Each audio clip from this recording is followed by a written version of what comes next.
مين الغلطان؟ ده السؤال اللي بيتقال أول ما مشكلة تحصل في الشغل. بس ليه السؤال ما يكونش إيه الحل؟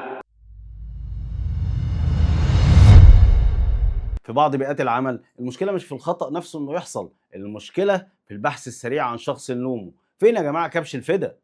بدل ما نفهم إيه اللي حصل نحاول نحدد مين هيتحمل المسؤولية.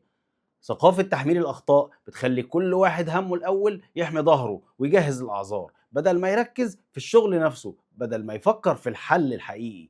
وده بنشوفه في كل اجتماع بعد أي فشل، المدير بيحدف الكرة للموظف والموظف يحدفها لزميله في قسم تاني، الكل بيحاول يهرب من إنه يشيل الليلة، والنتيجة إن المشكلة بتكبر والمجرم الحقيقي اللي هو السيستم الغلط بيفضل زي ما هو. الناس مش هتبطل تغلط، الناس هتتعلم إزاي تخفي الغلط.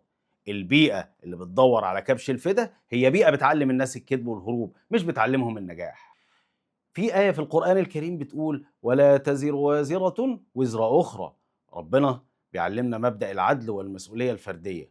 ما ينفعش نشيل غلط حد لحد تاني، ولا نعمل كبش فدا يشيل الليلة كلها. النبي عليه الصلاة والسلام حط قاعدة العدل لما قال كلكم راع وكلكم مسؤول عن رعيته، يعني مفيش حد بره الحساب، والمدير هو أول واحد مسؤول عن غلط فريقه. والنبي عليه الصلاة والسلام حذرنا ان خراب المؤسسات بيبدأ لما نحاسب الضعيف ونسيب القوي، لما قال عليه الصلاة والسلام انما اهلك الذين من قبلكم انهم كانوا اذا سرق فيهم الشريف تركوه واذا سرق فيهم الضعيف اقاموا عليه الحد.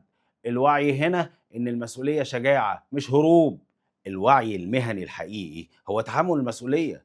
القوي بجد هو اللي يقول انا غلطت وانا المسؤول عن فريقي وعن خطأ فريقي.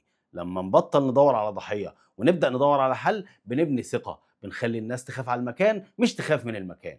المرة الجاية لما تحصل مشكلة امنع نفسك انك تسأل مين، واسأل ازاي.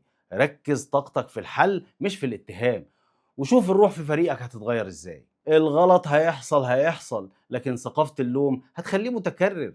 الشجاعة انك تشيل مسؤوليتك مش انك تحملها لغيرك. انا محمد ابو حميد، الوعي مش بيزنس، الوعي مسؤولية.